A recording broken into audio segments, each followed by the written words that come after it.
e amigas, sejam muito bem-vindos a mais um programa podcast Mentes em Foco, a nossa dose semanal de sanidade mental. E aqui comigo sempre presente a Miss Universo dos podcasts brasileiros, Josiane Freitas. Miss Universo, mano. É, a desbravadora dos podcasts, a rainha dos podcasts. Já ouvi falar fada do podcast. A fada dos podcasts. Fada. Mas fada tá mais pra Maju, né? Acho que sim. Fala, galera, estamos aí para mais um programa. Vou cortar logo, porque senão o Ivan começa a falar vários sinônimos aqui e melhor parar por aqui. Hoje, faz tempo que eu não falo isso, o programa tá bem interessante, né? Vai ser incrível. Tá incrível o programa de hoje. Eu sempre falo isso, mas é que o assunto hoje é um assunto que particularmente eu gosto muito. Recebemos a pauta já empolgados no programa de hoje. Vamos bater um papo sobre... Mindset, Flow... Mindset, Mind Flow e todos os Mind mais que você puder imaginar. Hoje o nosso amigo Thiago Petreca para bater um papo com a gente, esclarecer, seja bem-vindo, Thiago. Dar dicas. Obrigado, Thiago, pela presença. Eu que agradeço aí o convite de vocês. Agradeço você que está acompanhando a gente aqui no vídeo, no áudio. É bacana. Tem a presença de Maju, se você não está vendo.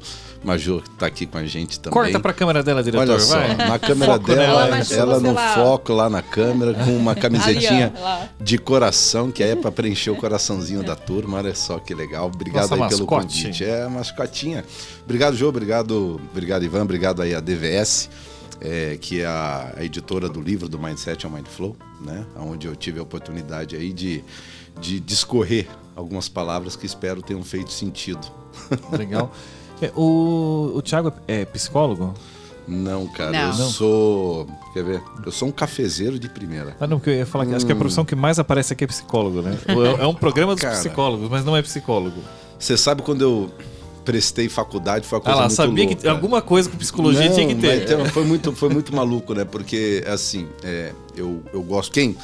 No DISC, no Enneagrama, no MBTI, no Big Five, nesses... rolês todos, como dizem a meninada hoje, né? Como diz a meninada. Tudo bate e tal, e eu sou um tipo 7, por exemplo, no Enneagrama. Sou um inventor, eu sou um tipo 7? Sou um tipo 7, querido. Então, quase você já não deu imagina... pra notar na chegada dele, né? Sou um sanguíneo, se você entende dos temperamentos, entende? Também quase não dá pra perceber. Não dá pra notar. E aí bem maluco. Pouco característico isso em você. Nada, né? Discreto. Quase o nome, Petreca, já entrega, né?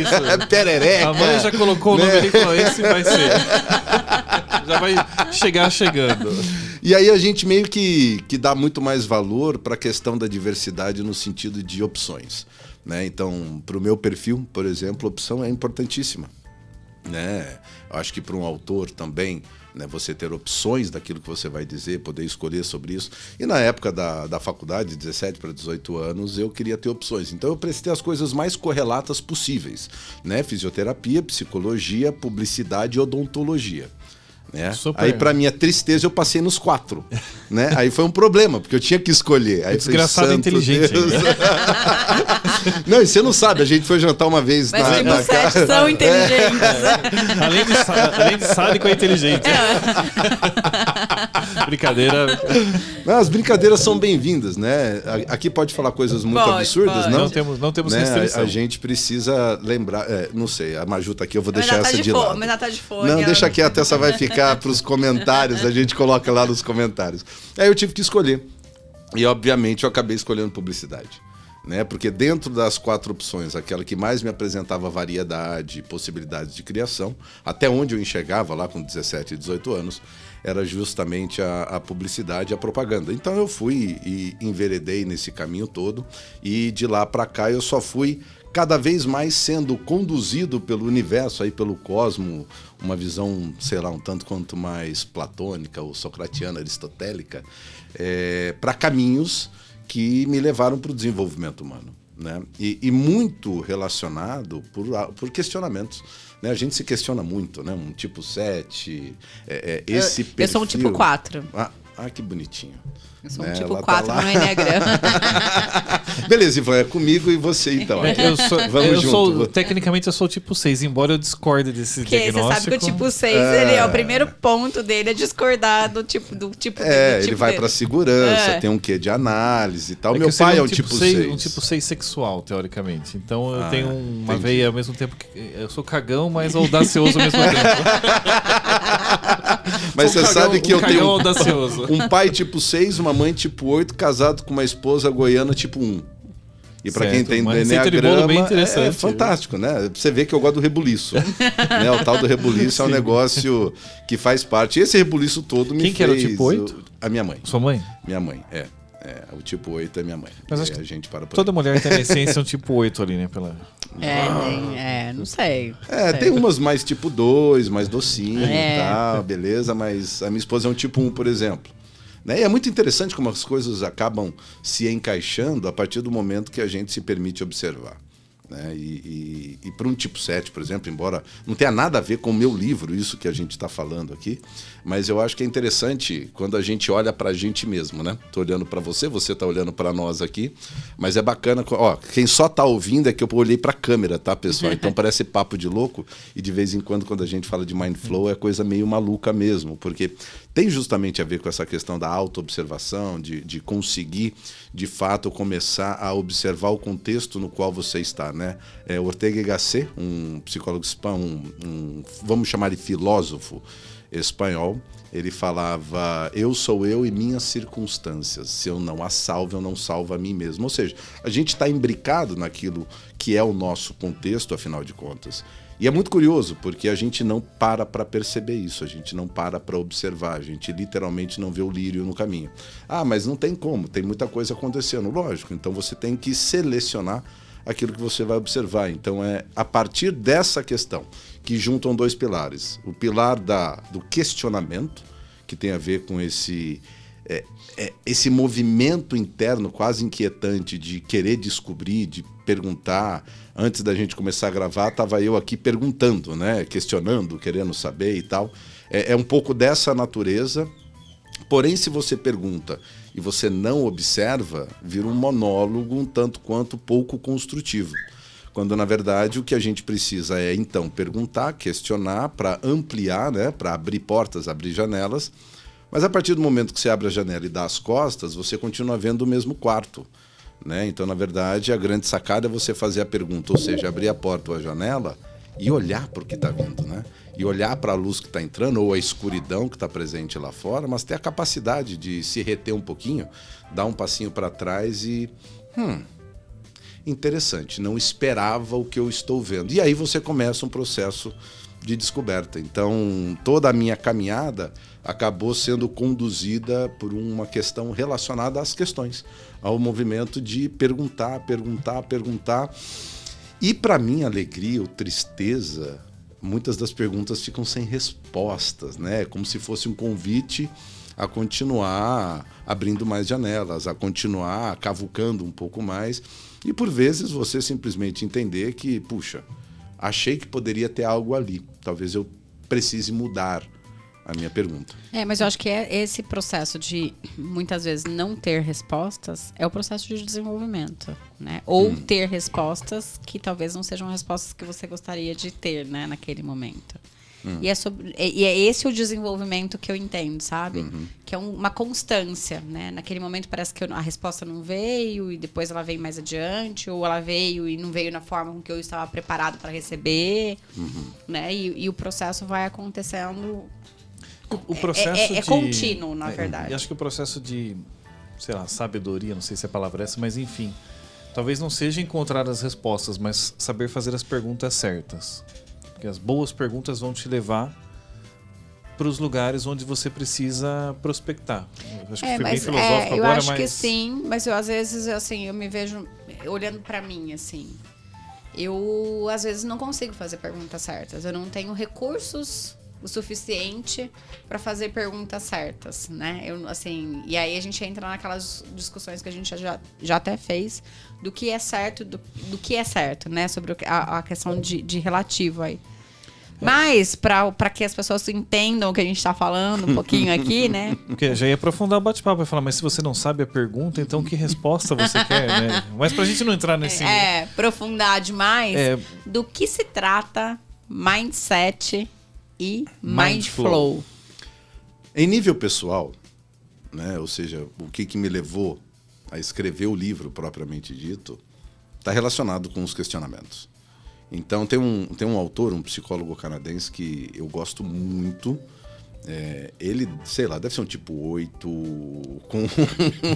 com sei lá, bicho, uma asa, mais 7, talvez. Deixa eu só falar uma coisa. Você que tá aqui, ouvindo a gente falar sobre tipo 1, tipo 2, tipo não sei das quantas, Enneagrama e tudo mais, a gente tem um programa com a Luísa Mandetta, que a gente fala exatamente sobre o Enneagrama, o que é o Enneagrama, quais são esses tipos.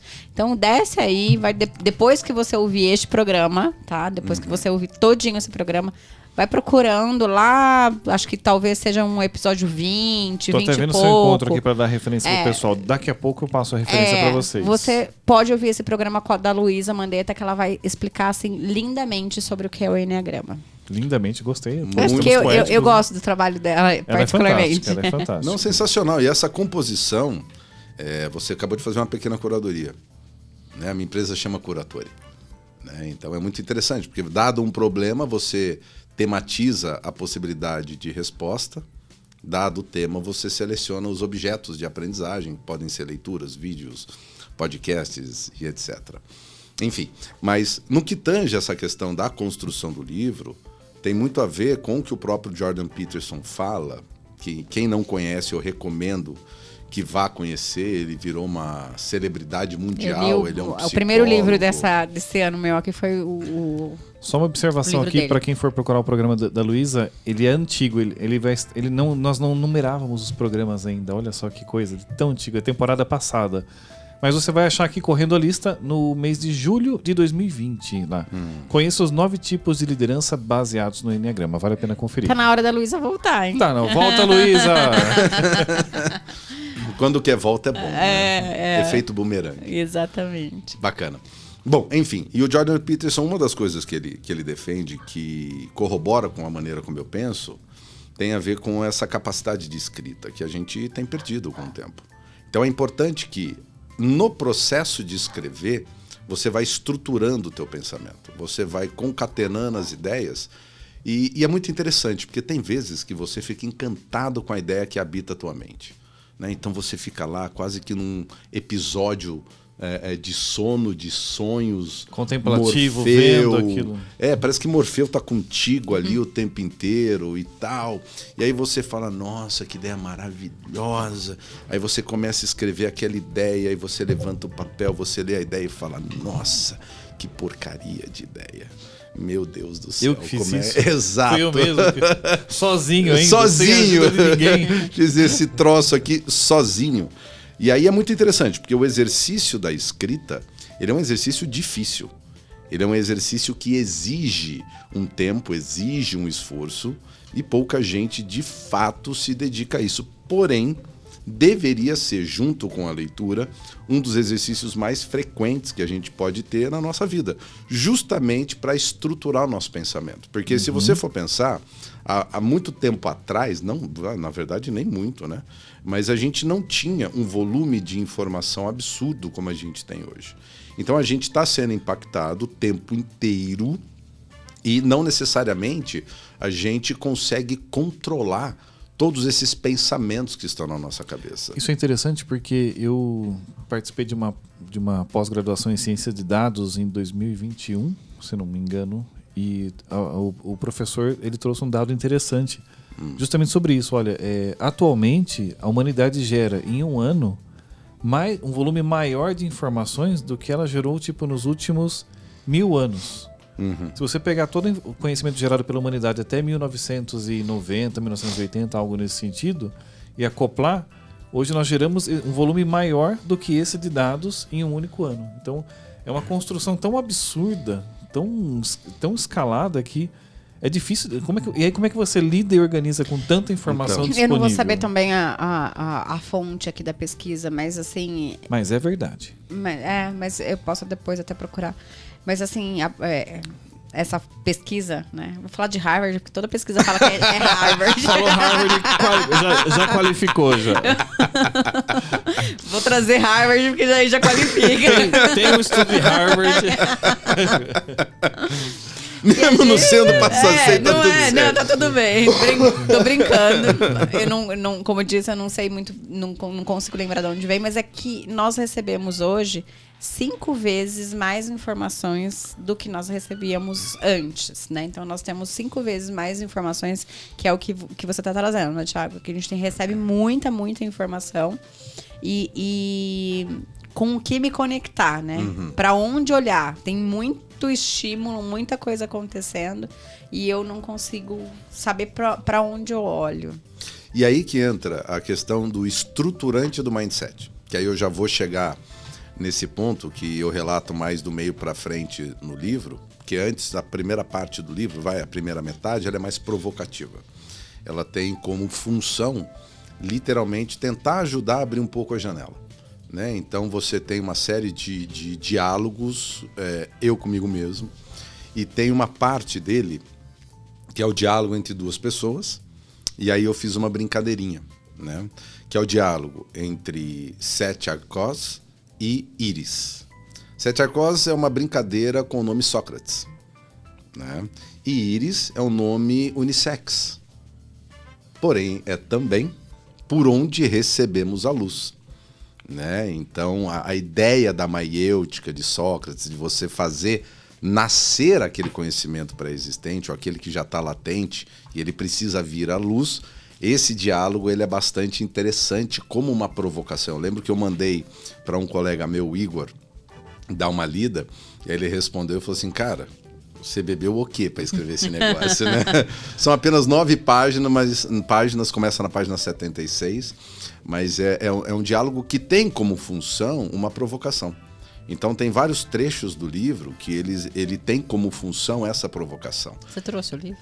Eu trouxe o livro. Põe ele aqui pra gente, porque aí pessoal...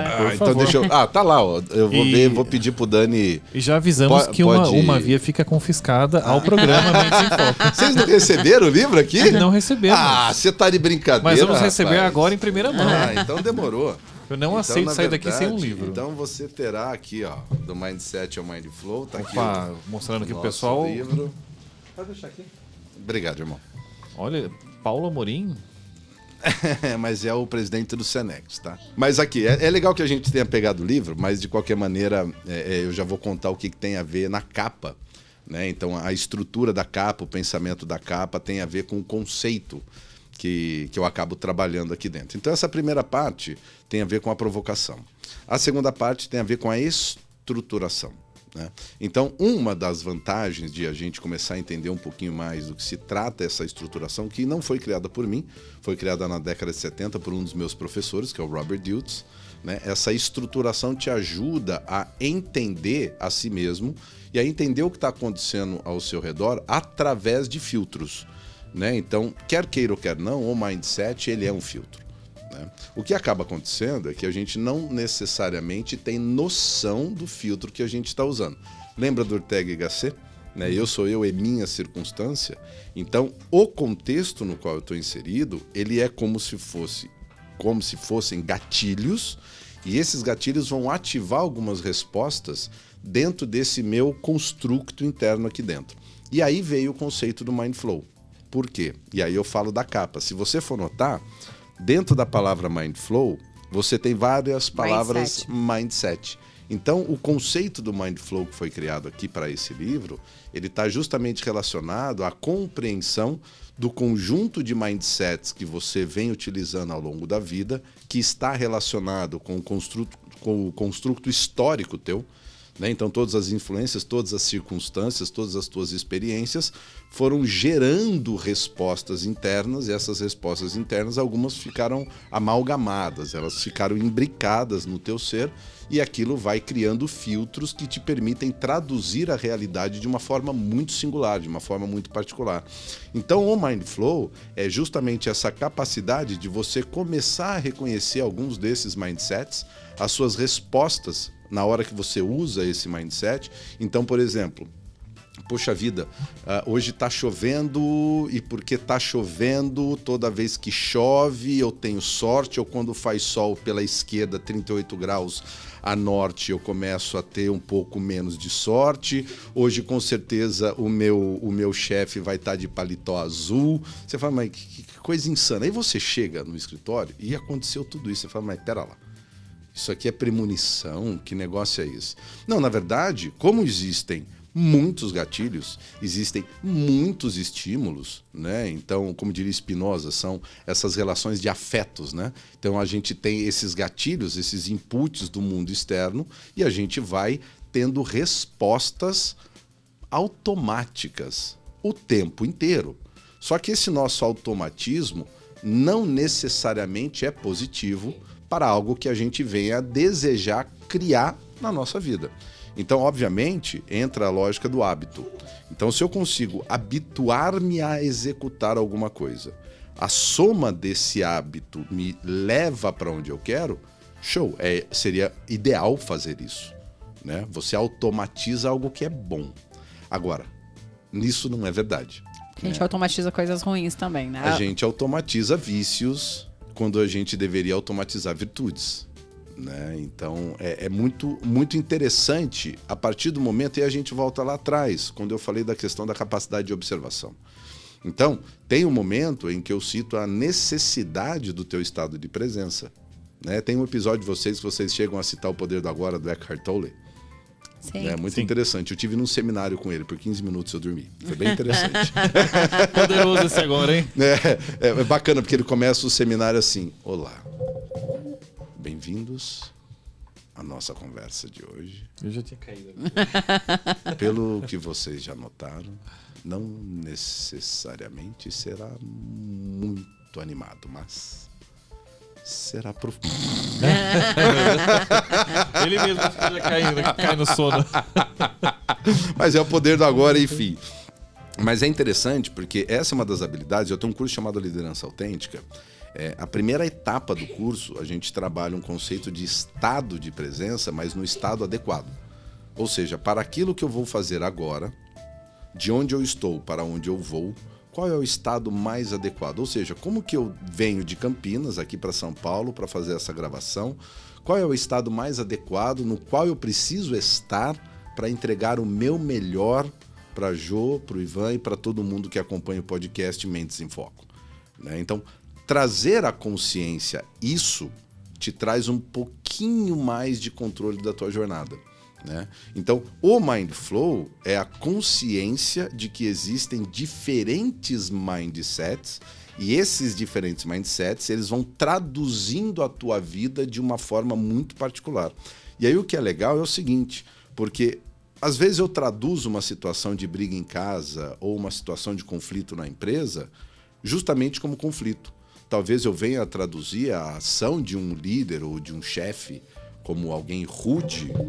E eu, ganhando consciência disso, entendendo um pouco melhor do perfil daquela pessoa, do meu próprio perfil, eu posso chegar à conclusão de que, inclusive, ele ou ela nem está sendo desrespeitoso ou desrespeitosa.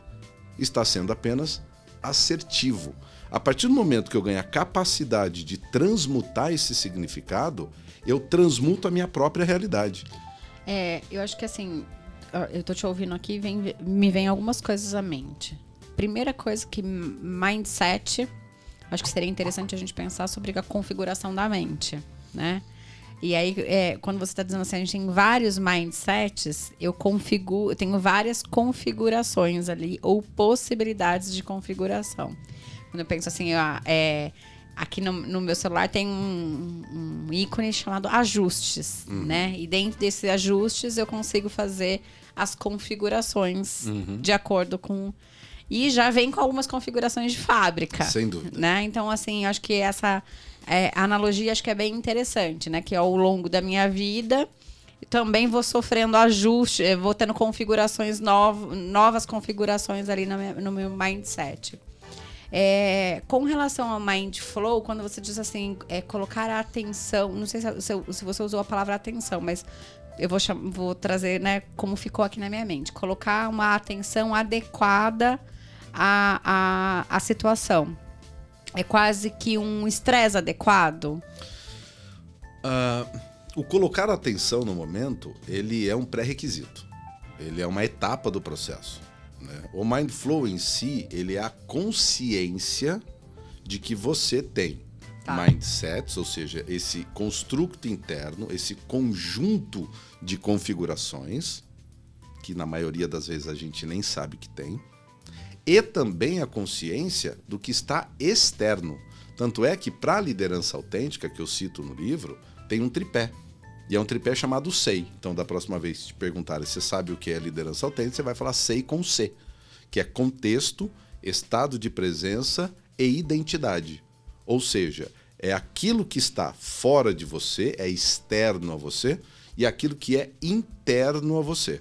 Esses dois mundos vão se encontrar a partir do momento que eu lanço mão do recurso do estado de presença, que é essa capacidade diligente, intencional, esforçada de observar a mim e ao contexto. Quando você fala, por exemplo, de inteligência emocional do próprio Daniel Goleman, se bem que Spinoza já falou isso lá no século XVII, né? Então, enfim, o Daniel Goleman traduziu cientificamente algo que um filósofo conseguiu traduzir racionalmente, né?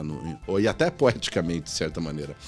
Mas é muito curioso, porque nessa formatação, o estado de presença, ele, por exemplo, na inteligência emocional, é fundamental. Por quê? Qual é a primeira etapa? Eu preciso reconhecer a emoção que eu estou experimentando. Agora, como que eu reconheço a emoção que eu estou experimentando se eu não paro para observar? Então, a capacidade de parar para observar é uma das capacidades mais importantes que a gente precisa desenvolver para que a gente possa, primeiro, reconhecer que o nosso piloto automático, os diferentes pilotos automáticos que estão regendo a nossa vida, não necessariamente são bons para os resultados que a gente quer para a nossa própria vida. Isso porque tem muita gente que nem sabe que resultado é esse. Né? Não consegue pintar um cenário como esse bonito aqui, todo pintado na parede e tal. Não tem essa visão clara. E tudo bem se não tiver clara, mas um norte você precisa ter. Um norte você precisa ter para se direcionar. O meu esporte é um esporte bem estranho, né? Assim como o meu nome, Petreca, né? Eu não jogo futebol, não jogo vôlei, não jogo peteca, basquete. Né? Já joguei peteca, mas eu sou jogado para cima e para baixo também. Eu costumo dizer que quem nasce com o nome Petreca já nasce com um sobrenome que vem acoplado a ele, que é resiliência, porque bullying é garantido que você vai sofrer, então tá tudo certo, sobreviveu, bola para frente. Eu sou arqueiro, né? E é impossível você lançar uma flecha sem mirar em algo. Ah, não, Thiago, eu posso atirar aleatoriamente. Pode, inclusive machucar alguém. Então, para que você tenha um direcionamento... Guilherme Tell, vou lançar uma flecha para o ar e não sei onde ela irá cair. É bom você não estar do outro lado. Isso. É bom você não estar lá do outro lado, né? Mas olha, gente, eu nunca conheci um arqueiro. Arqueiro? Pessoalmente, eu acho que também não, que eu me recordo. Prazer. Eu sou um arqueiro em desenvolvimento. Nossa, mas é demais, eu nunca conheci. E o arco e flecha é um esporte de altíssima performance, onde os pequenos detalhes fazem toda a diferença. Eu não vou entrar nesses detalhes, mas você tem aí pelo menos 10, 11 passos que você precisa compor. A simples posição da sua mão, a maneira como você segura debaixo do queixo, ao lado dos olhos. Eu atiro com mira, então é debaixo do queixo. A posição do teu cotovelo, a posição do ombro, que músculo você tá... Meu, você não tem noção. É assim, é irritante de tão complexo, entende? Porém, é um esporte que me obriga a entrar em estado de presença, de observação e flow total. E é impressionante. O Sato, que é o meu professor, ele só faz assim. Eu erro, por exemplo, o alvo, ele fala, pensando, né? Tá certo, tô pensando. Mas como assim? O observar é o não pensar, mas não é ausência de pensamento. É muito louco isso, né? É um não pensar, embora não seja ausência de pensamento. Um pragmático, o Ivan aqui, ele tá assim, gente do céu. Não, pra mim, na verdade, faz muito sentido. Faz sentido? Ah, que fantástico. Pra mim, é pensar no E pra você, alvo. faz sentido? Bota comentário aqui. Fala assim, cara, não tô entendendo bolhufas, mas pra mim, achei curioso. É o pensar no alvo. É o foco do pensamento, na verdade. Então, vamos lá. Olha que curioso, né? É o não pensar tendo pensamentos. Porque assim, ter pensamentos, ele é quase instintivo, ele é automático, ele acontece, ele é um fenômeno. Assim como a memória. A memória é um fenômeno. Você não vai... A não ser que você tenha aprendido, por exemplo, o Palácio das Memórias, aquelas estruturas de memorização específicas, para a grande maioria, a memória ela é um fenômeno. Como assim é um fenômeno? Você fala assim, puxa, que eu comi na semana passada, quarta-feira, pro almoço? Você não vai lembrar exatamente, necessariamente tudo o que aconteceu.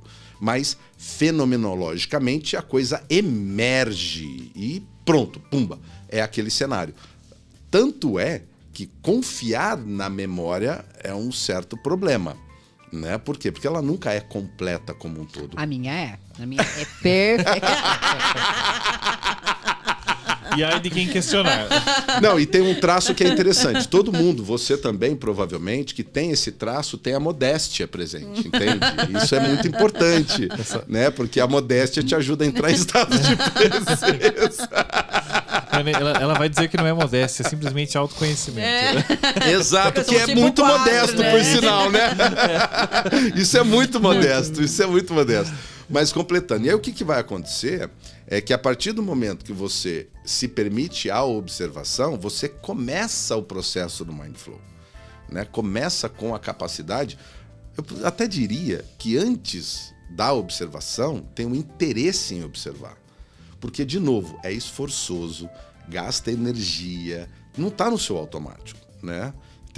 Se a gente for pensar numa questão bíblica, que é um grande livro, tirando a questão religiosa, orai e vigiai. Né? A lógica do vigiar é essa capacidade de você estar alerta, né? Não neurótico, e sim alerta. Alerta no sentido de estar capaz de observar as tuas circunstâncias. De novo, Ortega y Gasset, eu sou eu e as minhas circunstâncias. Se eu não as salvo, eu não salvo a mim mesmo. Por exemplo, uma circunstância que eu traduzo como algo que me irrita o tempo inteiro, eu acabo me odiando nesse processo e irritando-me comigo mesmo. Então, pera lá. Qual é essa minha relação com esse tipo de circunstância? A partir do momento que eu começo a ganhar um pouco dessa consciência, eu posso começar a estratificar isso dentro de uma estrutura que é proposta pelo Robert Dilts, conhecida como níveis neurológicos. Né? Quem fez PNL, por exemplo, Sim. sabe disso. Eu estive com o Robert Dilts numa formação, né? Numa formação de consultoria generativa. Eu fui o primeiro consultor generativo no Brasil, formado pela Dilts Strategy Group. Ai, que chique, gente! Mas nada mais é do que estar com o criador desse negócio, que vem da década de 70. E essa é uma outra coisa curiosa. Cuidado com as novidades. Né? Nossa, cuidado com as novidades. A gente precisa que o tempo exerça a sua função de crivo. Ela precisa validar aquilo ao longo do tempo para deixar claro, poxa, isso daqui venceu-me. Então, quando você volta para a filosofia, você tem mais de 2.400, 2.500, 2.600 anos de pensamentos que venceram. Sim. Se você for para o taoísmo, por exemplo, que é uma outra filosofia lá na parte oriental, chinesa, ela tem 7.000 anos. E o negócio funciona até hoje. Eu tenho um troço tatuado, bati a mão aqui, ó. Troço tatuado, o famoso Tai Chi, a lógica da dualidade. Então, a hora que você começa a se permitir a observação, você começa a ver coisas que você não via antes. E aí tem um ponto que é curioso, gente. Hoje é um rolê forte a lógica do autoconhecimento. Todo mundo precisa passar pelo autoconhecimento. Realmente é algo importante para o próprio desenvolvimento. Porém, tem um negócio que ninguém avisa, né? Autoconhecimento, eu vou usar um francês agora, tá? O autoconhecimento é uma merda, bicho. Você fala, porra, pelo amor de Deus! Que sacrilégio! Fala, não. Mas ele é necessário. Mas por que eu tô falando que ele é desafiador? Porque ninguém tá te avisando. Se a gente for olhar a estrutura da jornada do herói do Joseph Campbell, você vai entrar na caverna, vai enfrentar os teus dragões. E é muito interessante, porque a hora que você ganha consciência disso, você também lembra da jornada do herói, que tem uma etapa da presença de um mentor. Então, assim, faça a jornada do autoconhecimento. Faça a jornada... Acho que o processo da jornada do autoconhecimento, essa entrada na caverna, você vai entrar várias vezes. Né?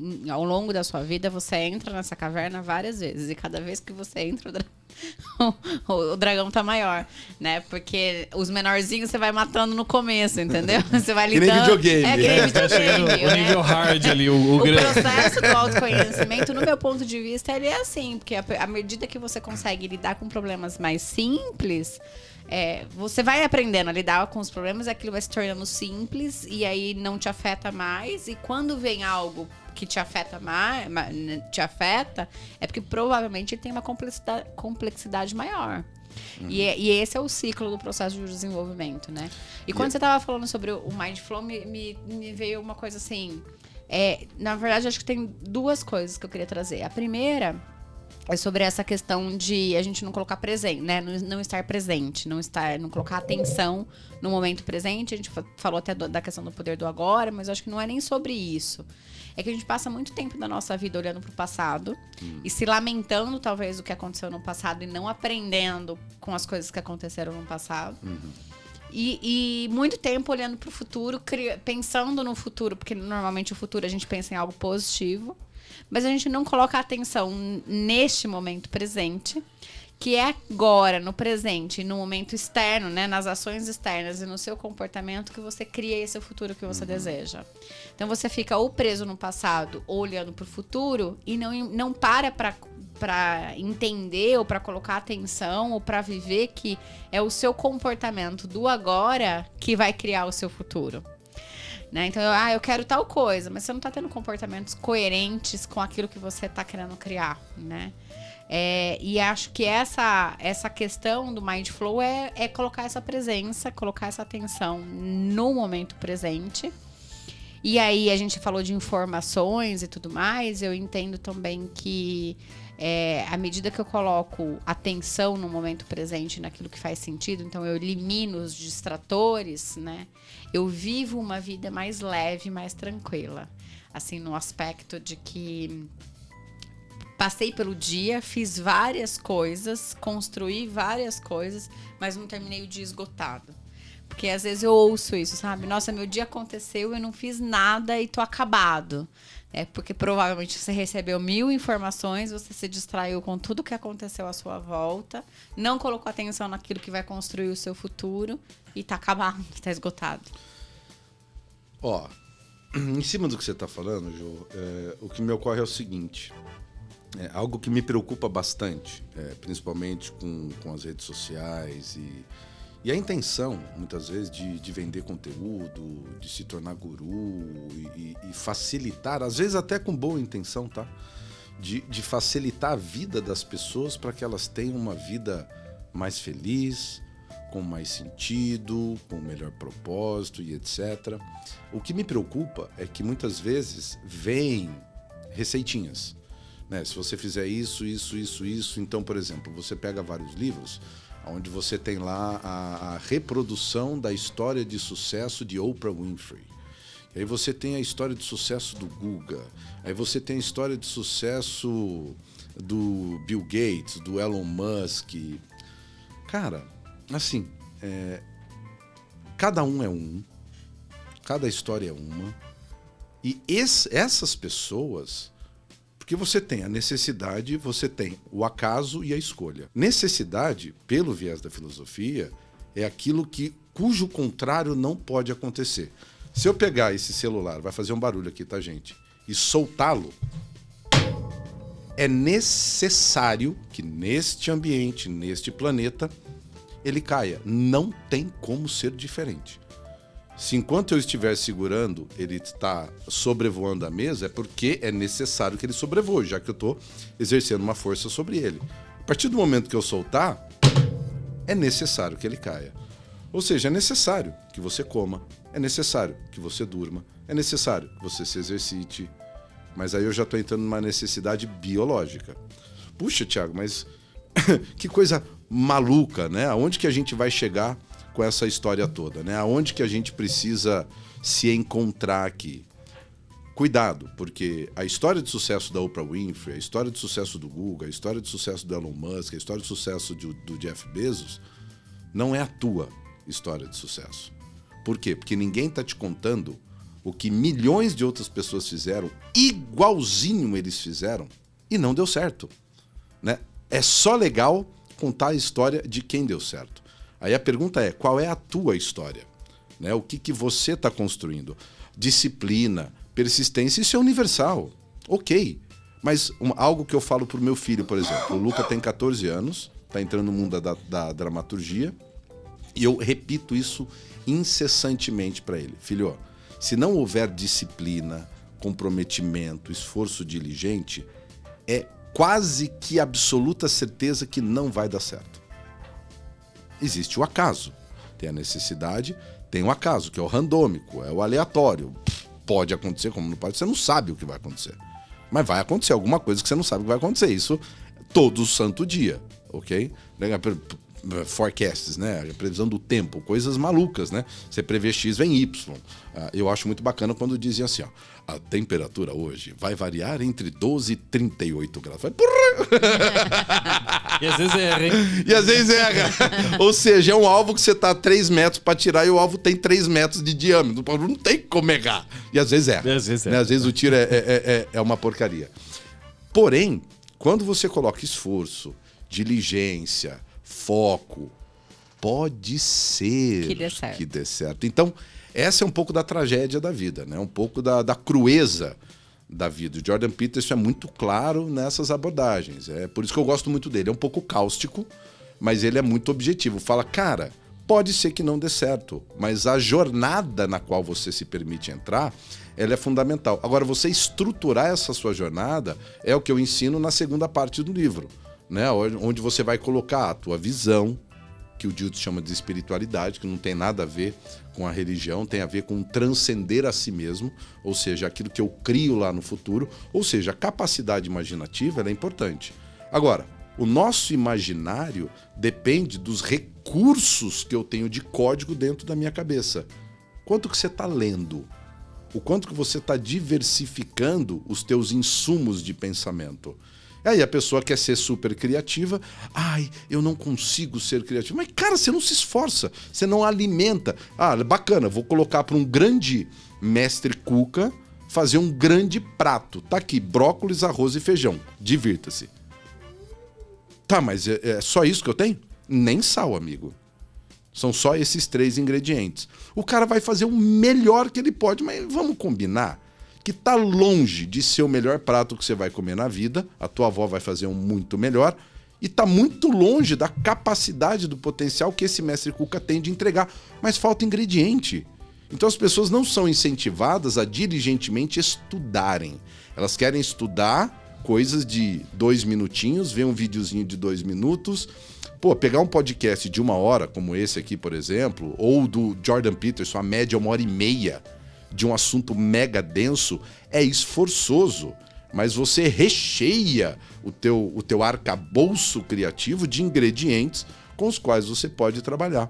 Agora, se você não para se observar, se você não tem o interesse de parar para se observar, você não consegue nem olhar onde você vai melhorar. E aí, a hora que você para observar, ok, o que eu tô vendo? Puxa, aí é um outro problema. Porque ao ver o que eu estou vendo, eu preciso, como ser humano, para trabalhar uma questão racional e lógica, eu preciso encaixar essas coisas. E os níveis neurológicos ajudam. Então ele vai encaixar, por exemplo, a minha visão de mundo, que muitas vezes a pessoa não tem. Vai encaixar a minha missão, ou seja, a minha identidade, que muitas vezes é simbolizada mesmo, nós somos seres simbólicos. Vai trabalhar valores e crenças. Aí vai trabalhar um olhar para as minhas habilidades, para os meus comportamentos e para o ambiente onde eu estou. A pirâmide, exato, dos níveis neurológicos, que ela é uma cascata de cima para baixo. De fato, quando eu transformo em cima, automaticamente eu vou influenciando as coisas que estão embaixo. Então é muito bacana, porque a hora que você olha para uma situação, você fala, puxa, mas aquele chefe que me irrita o tempo inteiro, que gatilho é esse? Por que eu estou sentindo isso? O que eu ganho sabendo que eu estou sentindo isso? Porque vamos combinar, na vida real, ele é teu chefe, ou ela é teu chefe, né? Você não vai mudar essa condição até que possa. Mas você pode mudar a forma com que você lida com a situação. Ah, então quer dizer que eu vou aceitar só? Eu já ia te fazer uma pergunta, eu ia falar, e nós conseguimos mudar o mindset? Então, eu já acho que antes de fazer a pergunta, já tem a resposta, né? Que Podemos? Podemos. Na verdade, a gente deve. Embora exista a palavra em si, mind, 7 dá uma impressão de que ela está fixada, ela está estruturada. O que, na verdade, você vai fazer é construir um novo conjunto de elementos que estrutura o seu mindset. Esses 6 níveis básicos dos níveis neurológicos é o que a gente chama de estruturante do mindset. Principalmente visão, missão, que é a tua identidade, quem você se percebe simbolicamente agindo no mundo, os teus valores e tuas crenças, ganhar consciência desse sistema que é mega complexo. Não é jogo simples, por isso que autoconhecimento é mega desafiador. É bom ter alguém te ajudando a fazer esse processo e você pode reestruturar esse conjunto de elementos para que a tradução da realidade seja outra, mesmo que a realidade seja a mesma. Olha que loucura! Caraca! Tanto é que, quer ver um exemplo bobo? Futebol. Né? Eu não entendo nada de futebol, mas o que eu entendo é suficiente para trazer esse exemplo. Então eu tenho time A de um lado, time B de outro, e eu tenho o juiz. Beleza. Bola do time B entra na rede do time A. Show de bola. Reação do time A. Caramba! Reação do time B. Yes! Reação do juiz. Plácido. Tem que ser. Ele tá torcendo pro time A. Às vezes dá uma reaçãozinha ali e tal, mas espera-se que ele esteja plácido ali, neutro. Mas pera lá, qual é o fato? O fato é bola na rede. Não existe nada mais como fato do que bola na rede. O que acaba acontecendo em cima desse fato são interpretações a partir de onde eu estou. Se eu estou posicionado simbolicamente como um torcedor do time A, eu vou ficar pé da vida.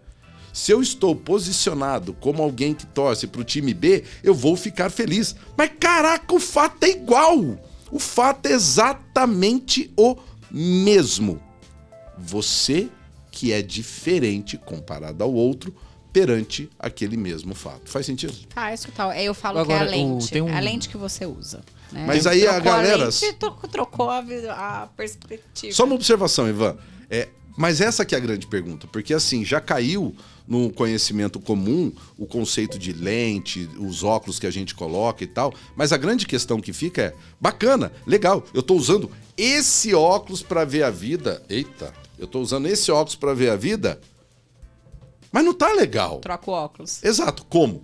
E aí que a treta começa. É aí que o grande problema começa. Como é que você troca o seu óculos? Porque não é só você tirar este óculos, ele está dentro de você. Você precisa transmutar o seu óculos. Para isso, é bom você ter uma estrutura que te ajude a caminhar. Você tem vários caminhos. O que eu proponho no livro é uma das possibilidades.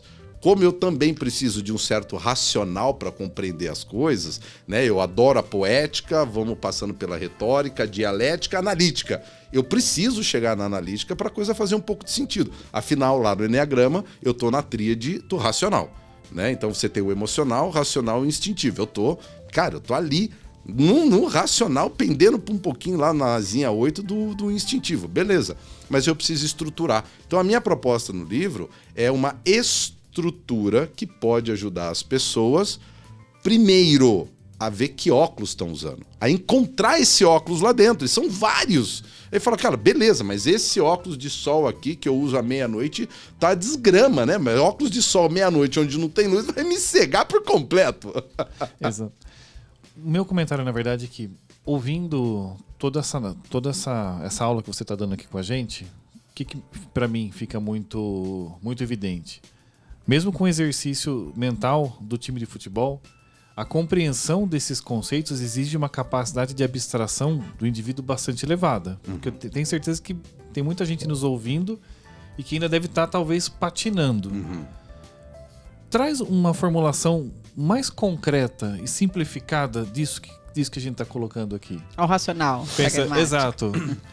Para mim, o conceito é claro, mas tornando isso mais palpável do mindset ao mind flow, esse exercício que as pessoas precisam fazer. Olha só que interessante. Eu sei que é difícil, né, fazer isso. Não é só uma questão de ser difícil, é uma questão de ser complexo. Tá? Por quê? Porque, como se diz, para grandes ideias, grandes palavras. Não que a minha seja uma grande ideia, eu só estou subindo em ombros de gigantes aqui. né? Tem pouco da minha criação aqui. O que tem muito da minha criação são as provocações e a maneira como eu sugiro que se faça o que eu proponho que se faça, que é parar, observar, pegar o que se observa, coloca numa estrutura, ou seja, para essa situação, que visão que eu estou tendo, quem está sendo eu, né, gerundiano. Através de uma escrita. Através de uma escrita. E dentro do livro, por exemplo, eu trago alguns exercícios.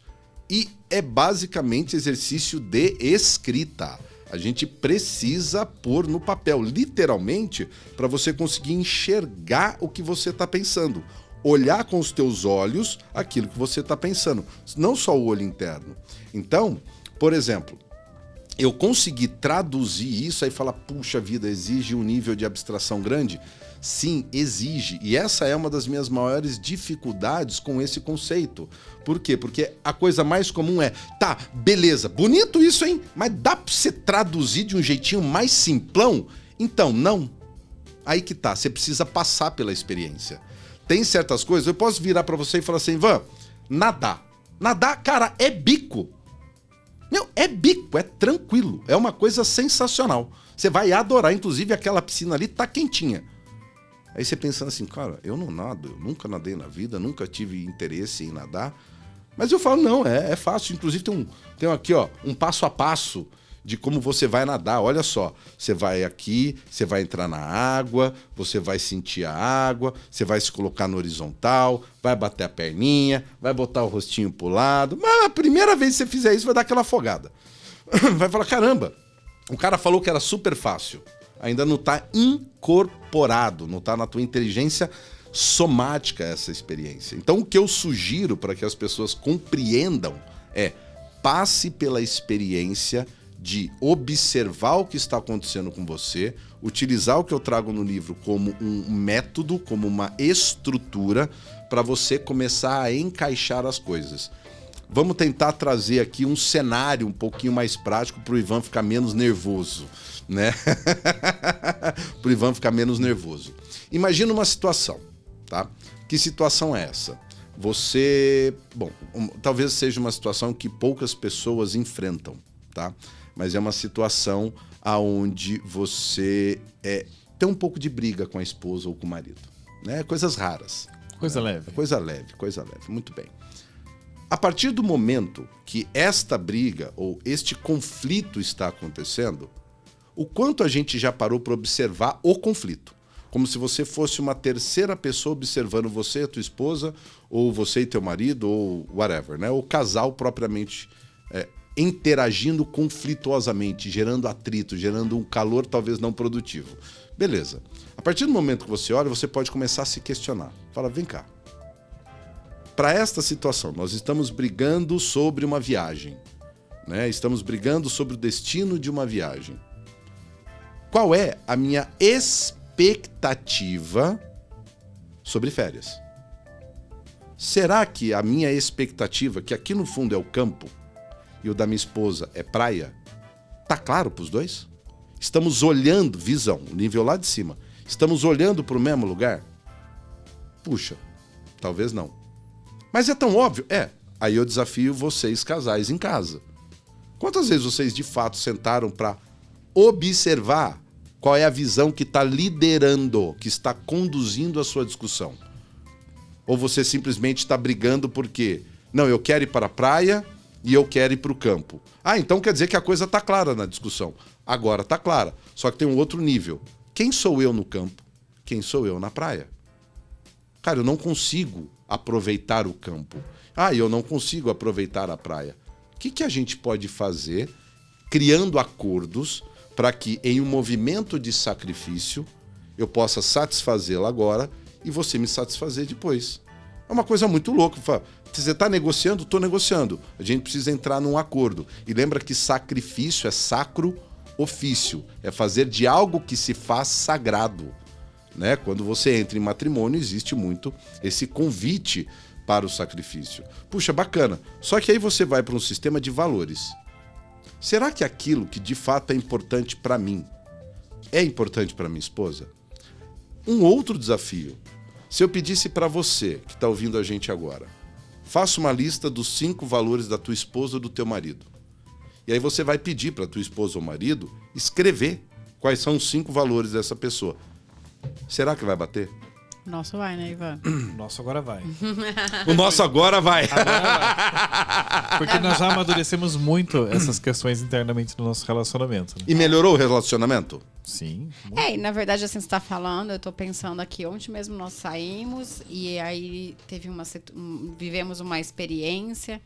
E aí, a hora que nós saímos dessa experiência, nós sentamos para tomar café e eu falei pro Ivan, olha...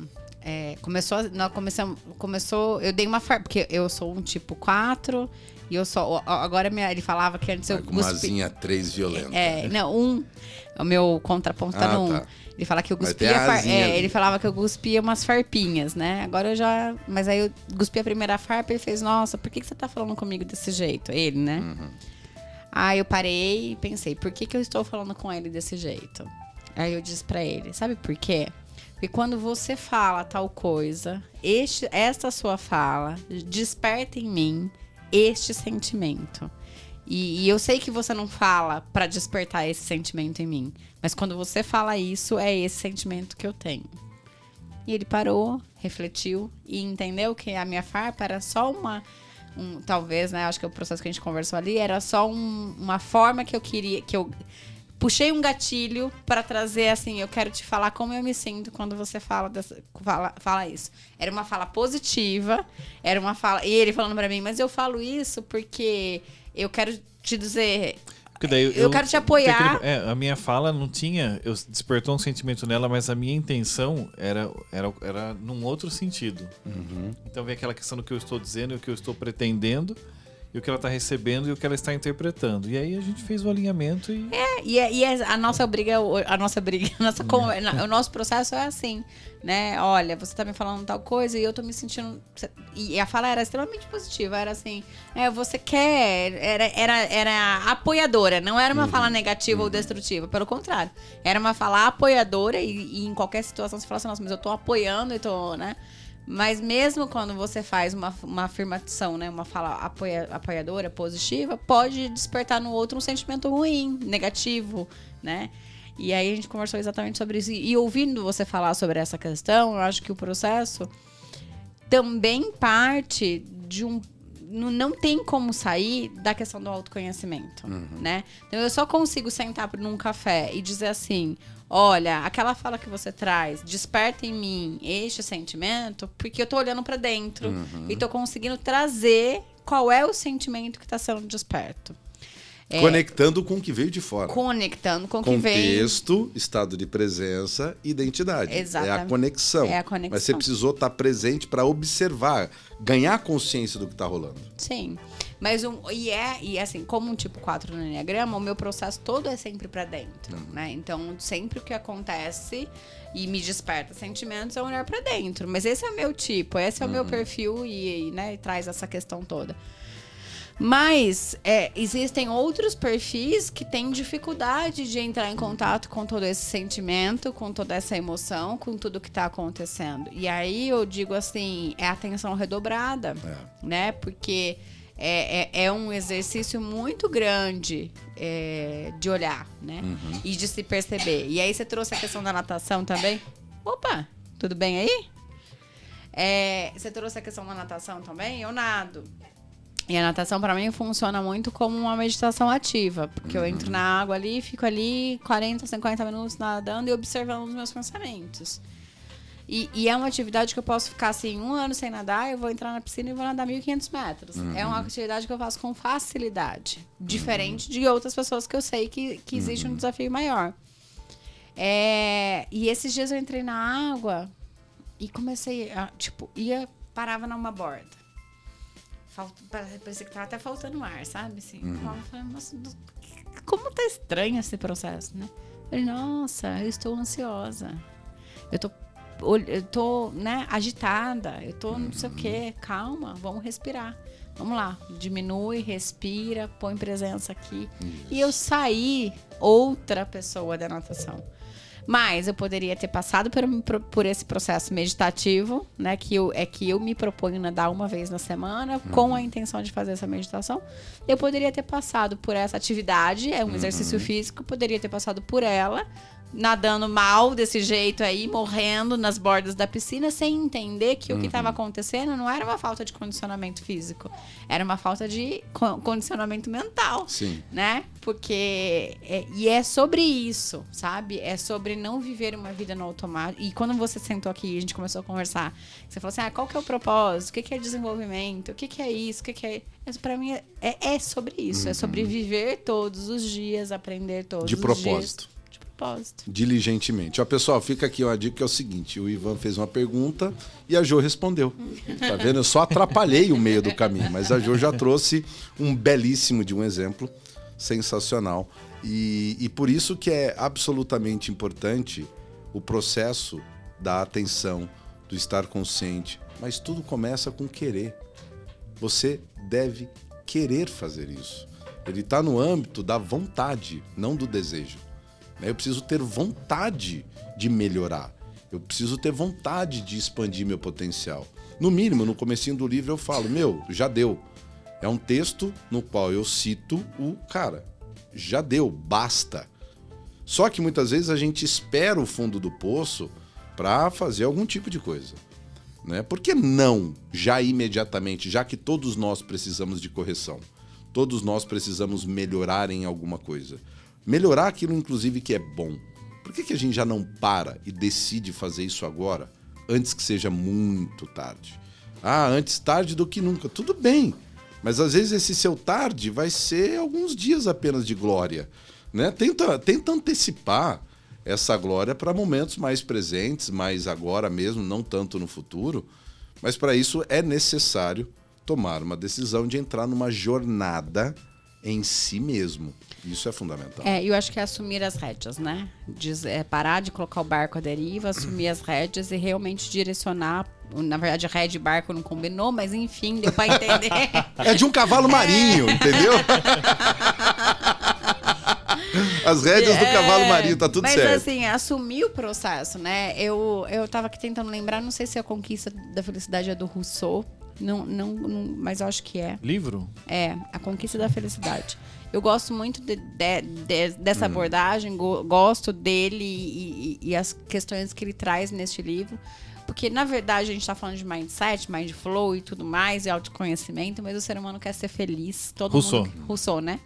Todo mundo quer ser feliz e eu gosto dessa... Porque todo mundo quer uma fórmula mágica para o processo da felicidade e ela... Não existe outro caminho a não ser conquistada, que é exatamente o que você trouxe, assim, do querer, né? Do realmente colocar um basta e falar, não, eu vou conquistar esse negócio, eu vou fazer isso acontecer. E eu li o último livro que eu estava lendo, agora eu entrei em um outro, mas assim, o último livro que eu trouxe também trouxe uma provocação muito interessante, uma filosofia objetivista, Ayn Rand, acho que é assim que pronuncia, não sei direito, mas ela traz essa questão do racional, sabe? Para quem é racional, né? Ela diz assim que a felicidade é extremamente... tomar boas decisões racionalmente vão te levar ao processo de ser feliz ou não. Então, para quem está nos ouvindo, talvez, né, se faça sentido para você um lado mais intuitivo e mais sentir... A gente tem fórmulas de buscar o mindset, mind flow, talvez nessa linha.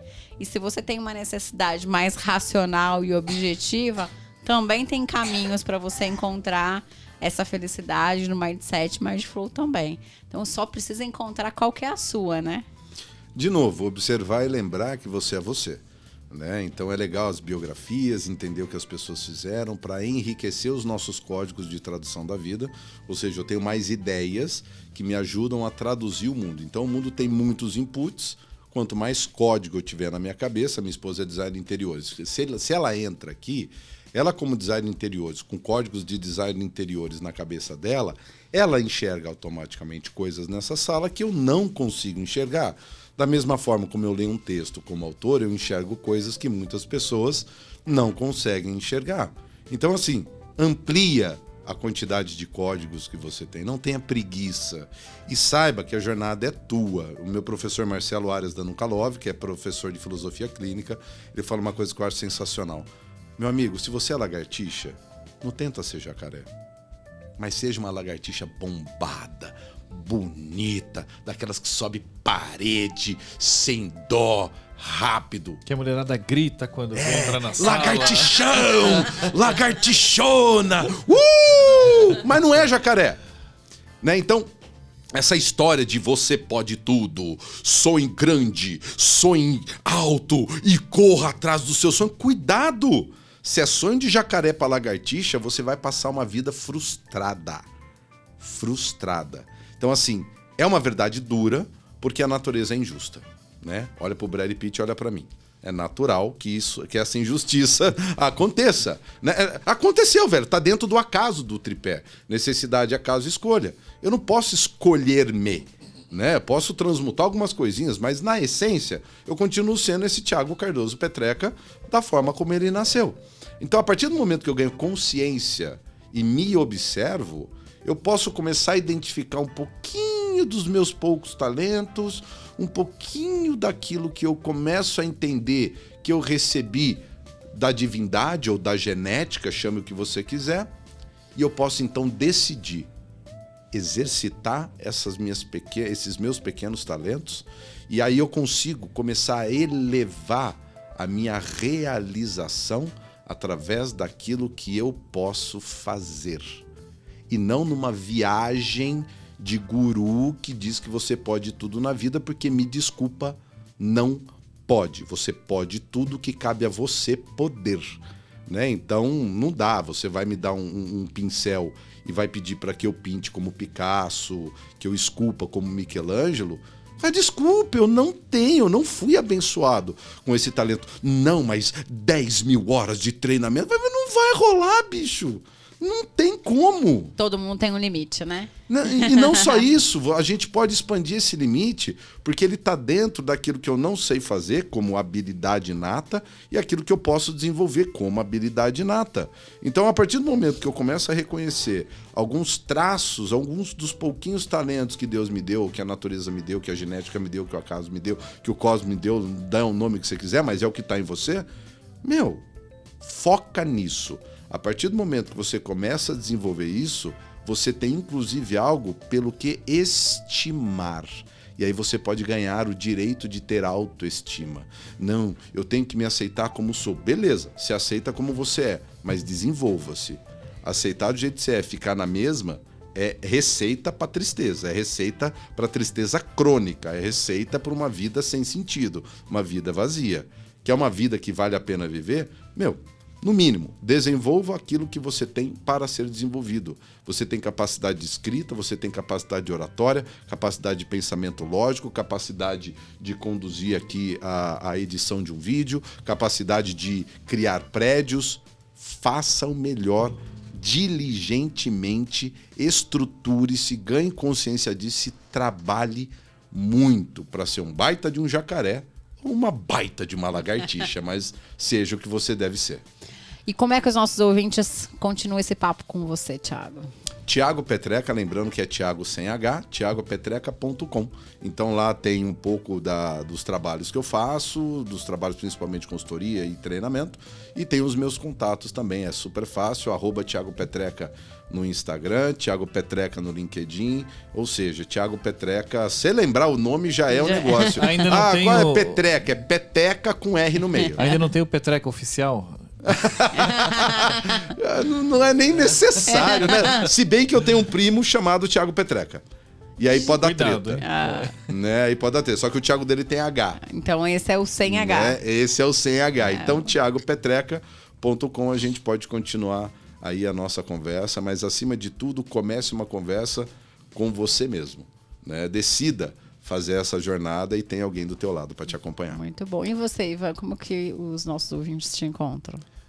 nas redes sociais que eu ainda não tenho, brincando, @Ivan Giacomassi, você me encontra no Instagram e no LinkedIn eu esqueci. Ivan o Ivan, ele é ótimo, né? Ele é ótimo, ele tem todas as redes sociais. Na E assim, ponta você da pode língua. mandar uma mensagem pra ele que ele vai demorar Uns 2 meses pra responder. Mas você já sabe, o nosso programa aqui é @mentes.em.foco. Esse não demora pra responder no dia, na hora, porque a nossa esse. equipe é muito competente. Esse tá sempre ativo ali. Curta, compartilhe e encaminhe esse programa para uma pessoa que possa se beneficiar de todo o conteúdo que nós trouxemos hoje para você.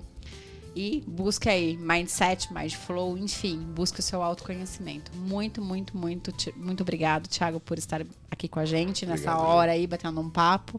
Valeu, Ivan. Obrigado, Ivan. Jô. Obrigado, Thiago. Até o próximo programa, pessoal. Até o próximo. Valeu. Tchau, Até tchau. lá. Tchau, tchau.